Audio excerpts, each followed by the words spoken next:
Hey, hallo, herzlich willkommen. Es ist mal wieder Sonntag und heute habe ich mir was ganz Besonderes ausgedacht, denn es geht ein bisschen noch ums Timing, aber hauptsächlich mal um eigentlich kein Effektgerät, sondern ein Nutzgerät. Es geht um den Looper. Wenn dich interessiert, wie man mit so einem Looper arbeitet und was der für einen und für sein Timing tun kann, dann bist du heute und hier genau richtig.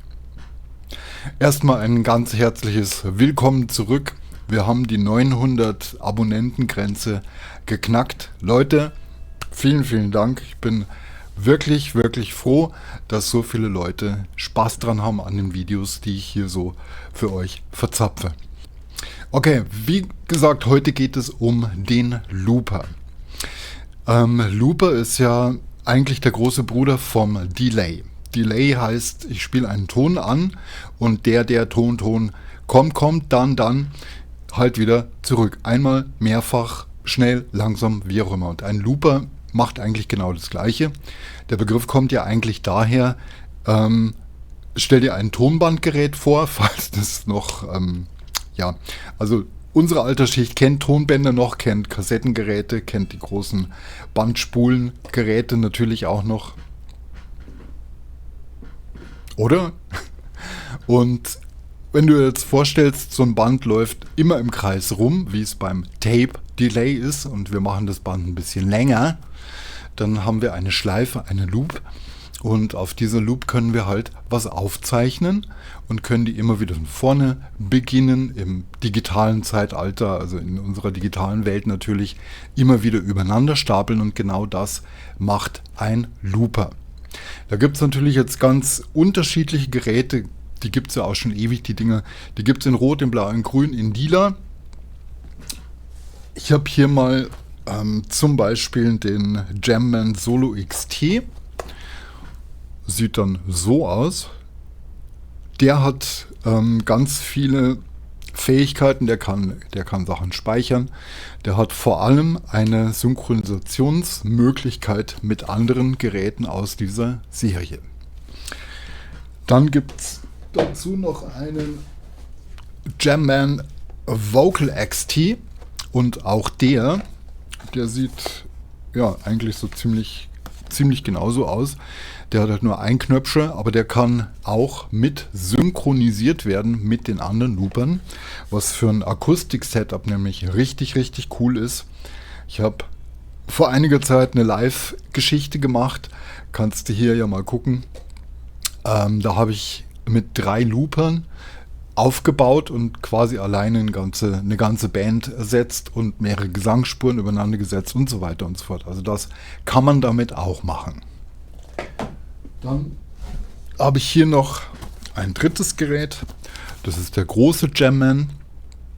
Der hat leider keine Synchronisationsmöglichkeit. Ist ein bisschen eingeschränkt, ist aber für dich daheim zum Üben und zum Spielen mit Sicherheit auch eine ganz super pfundige Idee. Wir verwenden jetzt heute für das Video Zeigestich. Wir verwenden mal wieder den Plethora. Und wie du sehen kannst, hat er im 3. Platz eine Tonbandmaschine drin. Hier sieht man es richtig schön. Das heißt, ich habe jetzt soweit vorbereitet, ich habe in meinem Moa Preamp Live kommt ein verzerrter Sound zum Tragen. Das ist eben der ganz rechte Knöpfchen. Ganz links, der leuchtet ja schon grün, das ist der Clean Sound, und den habe ich in Verbindung mit dem Kompressor und mit dem Delay und dann eben mit dem Bandgerät. Der Einfachkeit halber habe ich so gemacht, ich habe eine MIDI-Steuerung. MIDI ist gleich Musical Instrument Digital Interface, ist uns allen ein Begriff. Ich finde MIDI eine super tolle Sprache, ich finde MIDI simpel und wirklich zweckgerecht, nicht schwer zu erlernen, die Programmierung, und man kann damit unglaublich viele Sachen, gerade als Gitarrist, unheimlich viele Steuersachen damit vereinfachen, überhaupt erst ermöglichen, wie jetzt in diesem Setup. Denn den Startknopf vom Looper auf dem Plethora, wenn du genau hinguckst, der dritte wäre der Startknopf. der Stoppknopf, der Löschknopf und so weiter. Und ich hätte einfach ein Problem, da mit dem Fuß jetzt drüber zu langen, den Moor vielleicht nicht zu erwischen. Also wenn ich jetzt hier Freiluft da das bedienen soll, ich finde es ein bisschen schwierig. Und darum habe ich das jetzt eben hier auf den links unten, also da links unten auf den Ampero Hot One Ampero Control gesetzt. Habe den heute noch durchprogrammiert und habe jetzt praktisch hier von links nach rechts, hier ist der Record drauf, da habe ich Play, hier ist ein Pause, also Stop-Button, und wenn ich den hier länger drücke, den 4. in der Reihe, dann löscht er das Signal komplett durch. So, wie gehen wir jetzt an die Geschichte mit dem Looper dran? Erster Schritt, ein gewisses Timing musst du natürlich haben, denn ansonsten der Looper verzeiht dir nichts. Ein Echo verzeiht dir ja noch mal einen Aussetzer oder mal einen Eierer, aber wenn die Loop nicht exakt nach 6 Schlägen, nach 4 Schlägen oder je nachdem, wie lange du deine Loop setzt, wenn die da nicht endet, dann hast du halt ein Problem, weil das Ding nämlich niemals rund läuft. Und ich habe es von meinen Students, habe ich schon eben mehrfach mitgekriegt, ja, das ist so anstrengend, das ist so schwierig mit dem Starten und Stoppen. Leute, es ist ein Knopf und den muss ich halt im richtigen Moment drücken. Aber wann ist dieser Moment? Und hier kommt nämlich wieder, wie man da drüben sieht, meine Gittomatik mit ins Spiel. In dem Fall die Klickomatik, das Metronom, denn ich muss ja nicht zwangsläufig irgendwann mal schnell irgendwo drauf drücken, sondern ich kann mir das Ganze ja auszählen. Wenn ich jetzt sage, ich habe ein 4/4 und will auf einer 1 starten, dann spiele ich halt, sagen wir mal,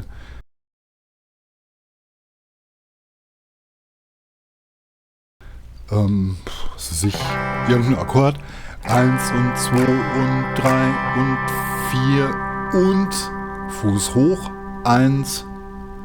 Und das spiele ich halt dann so. 1 und 2 und 3 und 4 und 1 und 2 und 3 und 4 und das probieren wir jetzt gleich mal. Ganz, ganz simpel und easy.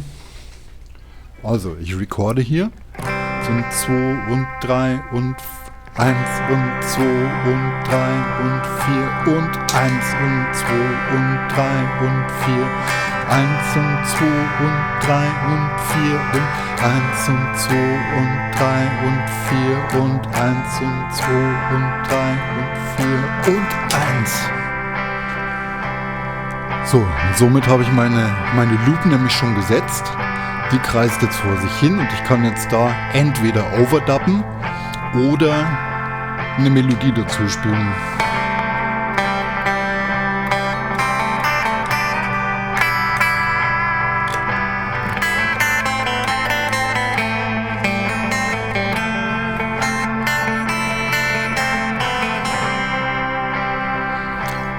Ganz geklappt hat die Loop offensichtlich nicht, denn es ist ein kleiner Aussetzer drin.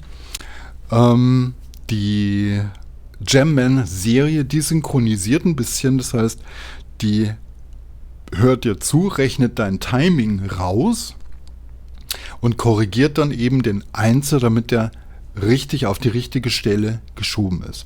Mag jetzt sein, dass hier durch die MIDI-Verbindung, dass da ein kleines Delay ist oder unterm Zählen, unterm Klicken oder eine kleine Korrektur im Plethora selbst passiert.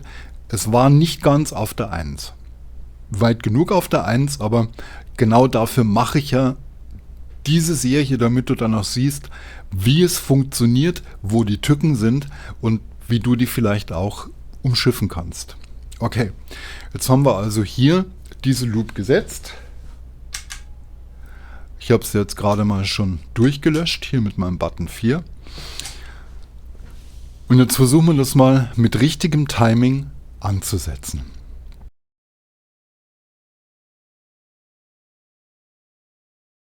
Dafür jetzt hier eben die Gittomatik, meine Klickomatik, vorbereitet Tempo 80, Metrum steht auf 6/8. So, klingt dann so.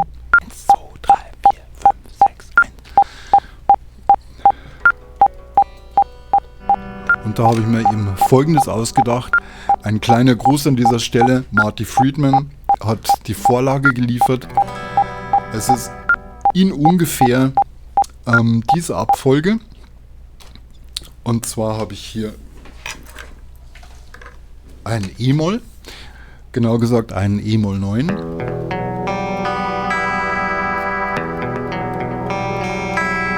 Dann ein A-Moll, ein C-Dur und einen D-Dur. Zum Schluss nochmal ein E-Moll, E-Moll 9. Okay, und die bringe ich jetzt in die Abfolge eben mit dem Plethora und mit dem Taktgeber mit der Kliko-Matic. So, ich schmeiße die jetzt hier an. Die wird nicht vom Looper aufgezeichnet. Die hören nur wir, also nur ich und im Video halt du.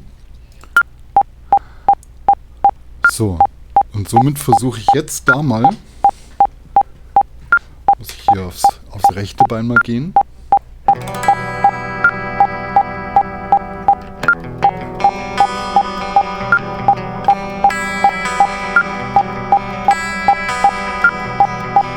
Und los.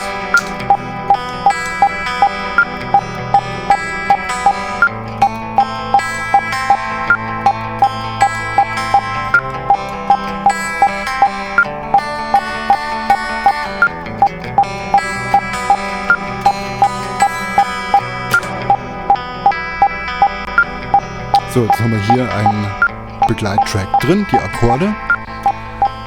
Jetzt baue ich da gleich mal eine zweite Spur als Overdub dazu. Und du hörst, wir sind relativ gut im Timing, aber ich schalte das Ding jetzt einfach mal ab, denn es hat uns geholfen, die Loop aufzubauen, einzusetzen. Und da können wir uns jetzt eben an der Originalspur dran orientieren.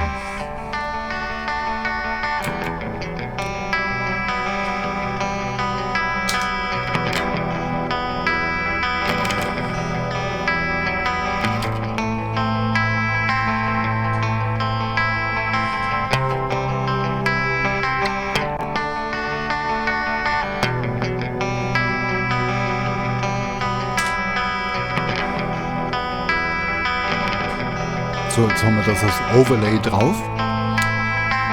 Derweil werde ich jetzt hier mal umschalten auf den Distorted Sound.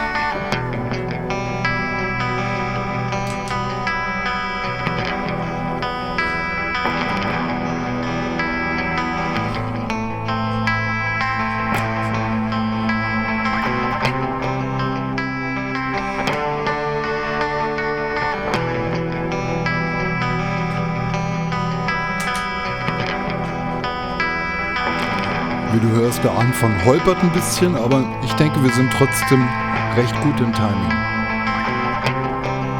Jetzt habe ich also 3 Spuren übereinander und pausiere hier mal kurz. Und um das hinzukriegen, musst du eben ungefähr einen Plan haben, wie viele Takte arbeite ich in den Looper mit ein, welche Akkorde, welcher Akkord kommt wie oft und dann natürlich das Ganze mit dem Metronom ins Timing setzen, erstmal durchüben. Und dann hast du nämlich als Grundlage, entweder mal zum Vorspielen irgendwo oder als meinetwegen Alleinunterhalter oder einfach nur allein für dich zu Hause, deine eigene Band in diesem kleinen Gerät drin. Ich lasse es mal weiterlaufen. Und da kann ich jetzt eben entweder einfach schön dazu spielen.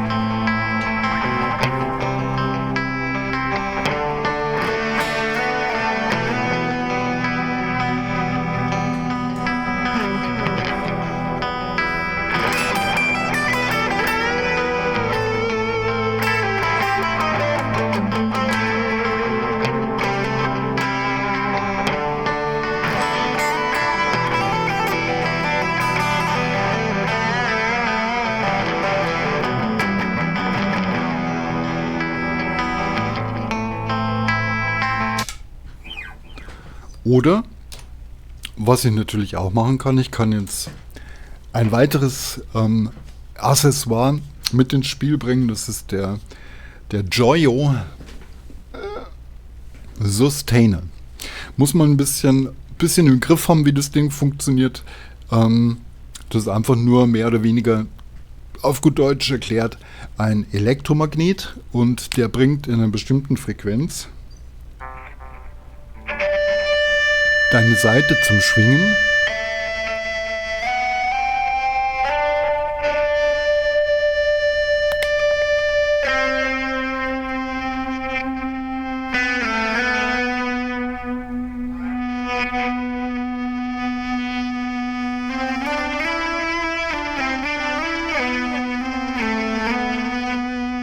Kostet nicht viel Geld das Teil, macht unheimlich Spaß und bringt schon die eine oder andere Klangfarbe mit ins Spiel. Und mit diesem Sustainer baue ich jetzt mal die Melodie auf diesen Begleittrack drauf. Wir nehmen mal diese Kameraansicht. So. Okay, lassen wir mal laufen.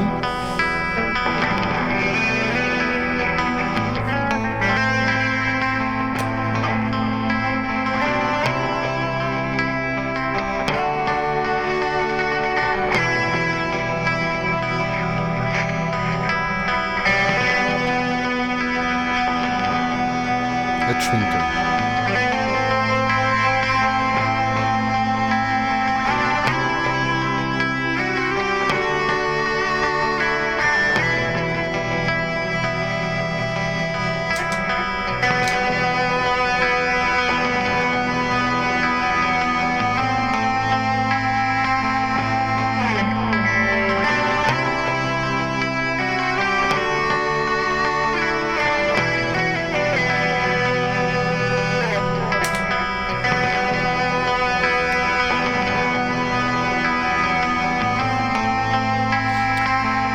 Da kann ich jetzt eine Harmonie draufsetzen, kann meine Terzen ausprobieren, Quarten, Quinten, Oktaven, was auch immer. Das ist jetzt eine Oktave.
Okay, soweit zu dieser Geschichte. Also mit dem Looper Timing, Kontrolle, Harmonien ausprobieren, Timing ausprobieren, längere Geschichten, kürzere Geschichten, das macht ein Looper.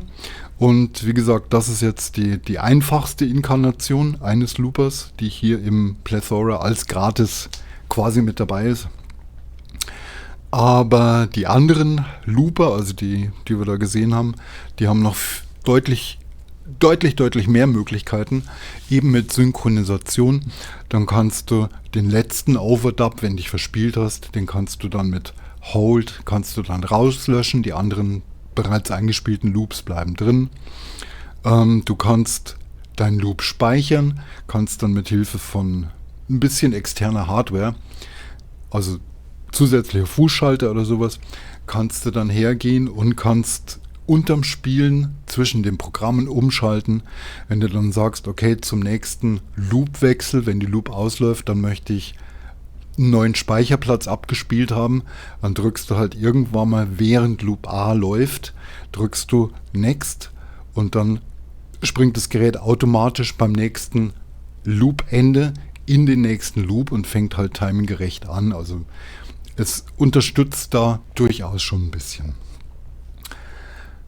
Ja, soweit zum Thema Looper. Ein Gerät, das ich eigentlich jedem Gitarristen, egal ob Profi oder Anfänger, wirklich ans Herz legen möchte.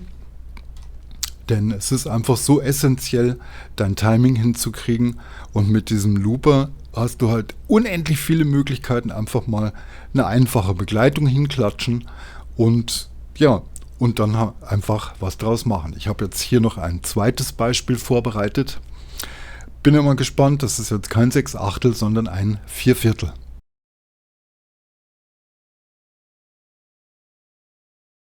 Die Gitarre habe ich jetzt auf dem falschen Bein, denn ich muss hier mit dem Füßchen nämlich das Pedalboard bedienen und muss da hin und her schalten. Ja, ziemlich viel Gitarre, macht aber echt Spaß, denn hier habe ich einen 12-seitigen Hals und hier einen normalen 6-Seiter. Und da kann ich jetzt eben nochmal ganz andere Kombinationen rausholen. Du wirst es für dich mit dem Looper daheim vielleicht dann aufbauen. Mit einer 12-seitigen Gitarre, dann mit einer Akustikgitarre drauf, vielleicht mit einem Bass drauf. Aber ich versuche das hier alles ein bisschen zu komprimieren.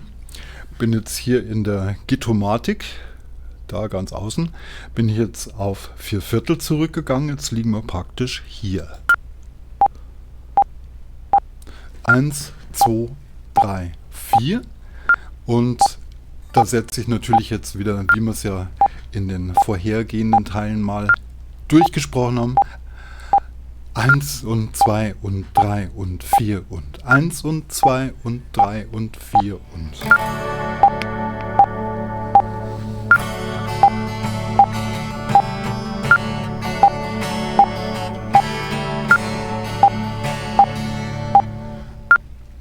und 3 und 4 und 1 und 2 und 3 und 4. Also bei 4 und geht der Fuß hoch und bei 1 starte ich eben hier. Da starte ich hier mit dem Fuß die Loop. 1 und 2 und 3 und 4 und 1 und 2.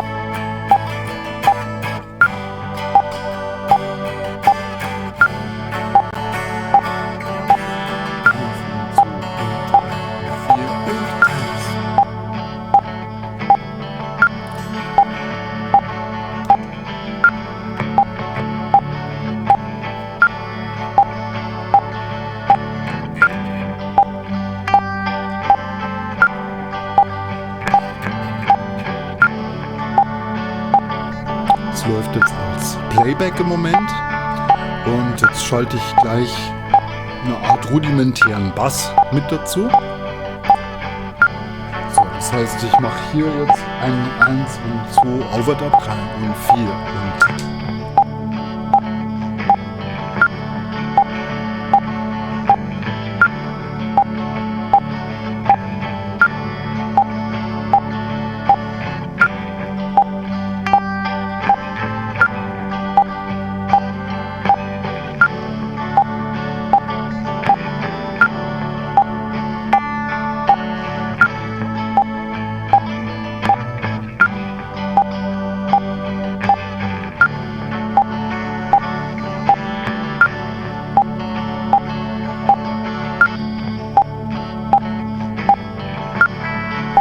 so, jetzt habe ich diese beiden Tracks damit drauf, schalte jetzt den Kompressor aus,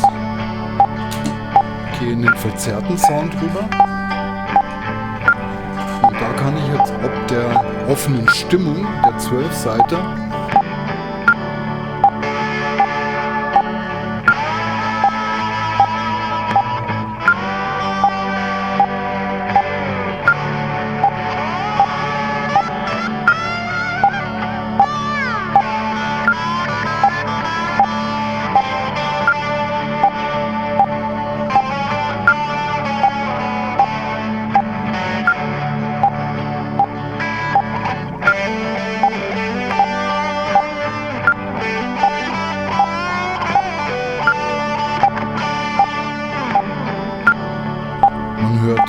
Metronom läuft sehr, sehr schön synchron. Das heißt, ich habe die Loop wohl richtig gut erwischt, aber wir schalten es jetzt mal ab.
Okay, soweit, so gut. Einsatzfeld Looper, wie du siehst, macht ewig viel Spaß und sollte es wirklich mal an den Punkt kommen, dass du mal irgendwie, was weiß ich, du bist in einem Café und hast irgendwie so den Anspruch, ein paar Leute unterhalten zu wollen, schnapp dir einen Looper, spiel dir ein paar Akkorde drauf, improvisier dazu und ich denke mal, die Leute werden es dir danken, wenn du da mit dem Looper so kleine Stapel hinkriegst. Gehört Training dazu, gehört Timing dazu, ein paar Harmonien dazu, aber nichts, was du nicht, unter uns gesagt, erlernen könntest. Anhand meiner Kurse, die wir schon haben oder das Wissen ja vielleicht schon hast. So, das war's für heute. Ich wünsche noch einen schönen Restsonntag und eine tolle Woche. Euer Jörg. Tschüss.